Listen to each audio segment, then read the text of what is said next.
تازہ ترین ویڈیوز کے لیے چینل کو سبسکرائب کر کے بیل آئیکن اور آل نوٹیفیکیشن پر کلک کریں تاکہ آپ کو ملے ہر خبر سب سے پہلے۔ ناظرین، national electric power regulatory authority NEPRA کے مطابق ستمبر کے فیول پرائس ایڈجسٹمنٹ کی تحت فی یونٹ بجلی ₹2.5 مہنگی ہوگی۔ اضافے کا اطلاق کے الیکٹرک صارفین پر نہیں ہوگا۔ سینٹرل پاور پرچیزنگ ایجنسی کی درخواست پر نیپرا میں سماعت ہوئی۔ سینٹرل پاور پرچیزنگ ایجنسی نے ستمبر کی فیول پرائس ایڈجسٹمنٹ کے تحت فی یونٹ بجلی ₹2.65 مہنگی کرنے کی درخواست کر رکھی تھی۔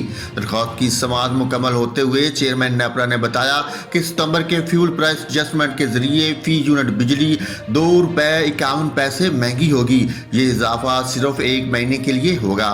چیئرمین نیپرا کے مطابق اس حوالے سے حتمی فیصلہ بعد میں جاری ہوگا۔